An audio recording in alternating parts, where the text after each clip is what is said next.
Hey guys, Ken here from the Retro Toys Capades channel in Malaysia. On the channel today, I'm checking out the brand new Transformers crossover figure with the classic 80s crime fighting car, Knight Rider. This is Agent Knight. This year is the 40th anniversary celebration of the Transformers brand, and 40 years ago in 1984, many of us were glued in front of our TV screens after school to watch new episodes of both Transformers and Knight Rider. Now they have combined, and the show's computerized car KITT, also famously known as Knight Industries 2000, is shown being able to convert from his Pontiac Trans Am mode to a transformer-like robot named Agent Knight, named after KITT's driver and operator on the show, Michael Knight. This is an electronic product. It has lights, sounds, and it speaks, but as the box reminds you, only in English. The back of the box replicates the classic G1 packaging art design, but so much of the art is obscured by this giant box that has an epilepsy warning for the Toys Light Up feature. At the bottom, we have a brief biodata on Agent Knight. It says here, function, preserve human life. In a world where crime never rests, initiate turbo boost. Now that's either the greatest thing I've ever heard or the dumbest, all right? You decide. Then it goes on to say, Autobot Agent Knight is the perfect partner to help protect the innocent, helpless, and powerless from lawless criminals. Yeah, pretty awesome stuff. And actually, that also sounds like the mission statement for RoboCop. Guys, I can't wait to see how the final product looks like. And wow. I love the design of the backdrop they've attached the car to. This is so totally retro. You know, I was wondering how come the Knight Rider branding was not visible on the front of the package. Looks like they saved it all for the interior. There's a nice and thick instruction sheet here, and we're gonna need this thing to see just how everything works. Okay, he's out of the plastic, and check him out, guys. I know this is supposed to be called Autobot Agent Knight, but he'll always still be KITT to us. Now, when I saw the initial promo images, I thought that from some angles the car looks too boxed in, but no, the design is sleek, and this is very much the 1982 Pontiac look of KITT. And I find it amazing that they managed to replicate so much of the car's authentic look, even with this thing being a transformer at the same time. Also, nice touch on the back here with the Knight Industries logo.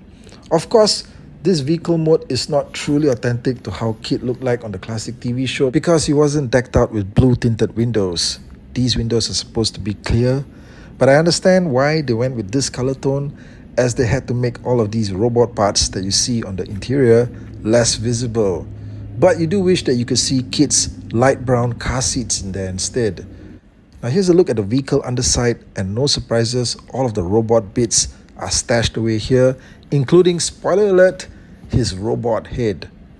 Now what I don't like are the exposed sections on the underside of the car. It would have been great if they had covered up these somehow.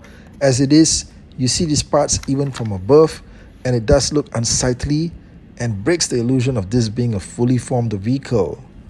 Now I do like the design of the vehicle's rims. These are very authentic to the look of the classic 80s Pontiac, and you can get him to roll smoothly, right? Smoothly on the surface.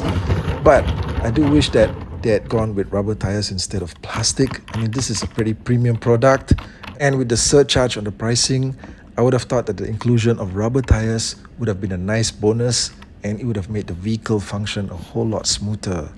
You do get some accessories with the Knight Rider car, which come in Autobot wrapping paper. Remember when all the weapons would come neatly sealed and displayed on the cardboard tray? These days, you get them wrapped up like tacos and then served to you. Now there are two main weapons. One is something that looks like a large laser rifle. The other is something that's like a smaller blaster pistol. Now there are no official names for these, they're just guns. Remember when the packaging would tell you exactly what the weapons were? Like this would be a brain scrambler pistol or something like that, but they don't do stuff like that anymore. There's also another accessory piece here that looks like a shield or faceplate. I have no idea what this is, Maybe the instruction manual has a clue. Okay, so the weapons do fit on the undercarriage when in vehicle mode. Just line up the tabs that you see on the guns with the slots that are here on the car. Make sure they go in nice and tight. Jam them right in there. And once you're done, you can test out the car again to make sure the weapons are not scraping the ground when the car is being rolled. Now there's a nice feature here where you get to flip out the front headlights. Check this out. It's a very nicely added detail and actually something you may think they would not have focused on. So it's a pleasant surprise that you can have the car displayed in this mode if you wish. Now on the lower front section of the hood, there's a nice surprise there which reveals the vehicle's true allegiance, and that's the symbol of the Autobot logo. Okay, it's great that they include this thing there.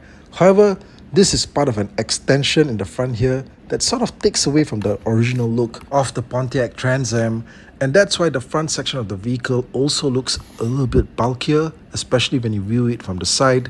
But however, this is also done to incorporate the battery compartment. Like I said, this thing is electronic, and you're going to need a bunch of batteries, specifically button cell batteries, LR44 in size.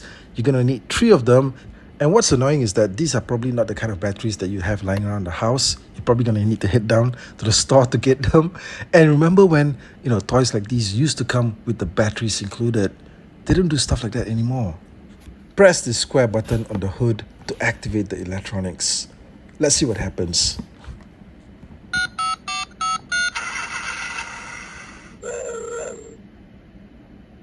Okay, engine starting sounds, and you see the red sensor moving. Pretty cool, huh? Press it again. Hold on, this could be a bit bumpy. Wow, now you actually hear the car talking. Just keep pressing the button to hear something new.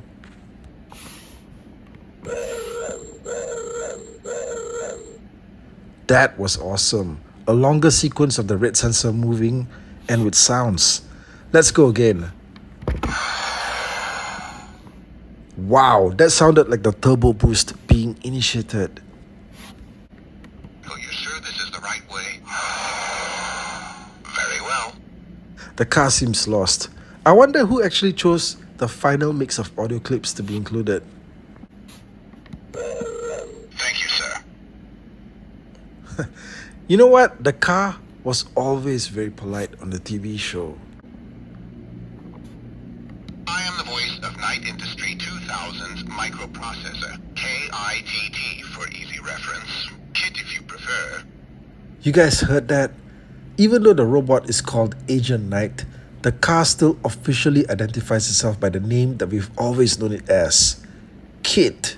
That's fantastic, man. That's all the confirmation we need. Okay, let's see if there's anything more here. Hold on, this could be a bit bumpy. Alright, so it looks like the sequence is now repeating itself to the earlier clips. But I have to tell you, alright, I am really surprised that we got so many audio and sound effects at all.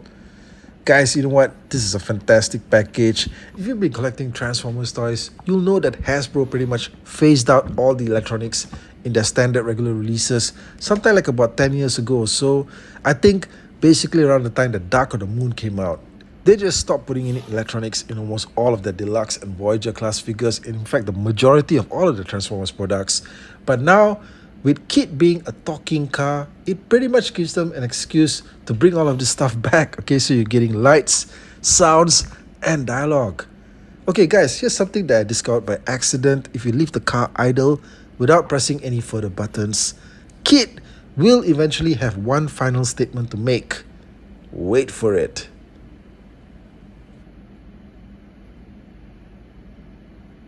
KITT signing off. Okay, you heard that?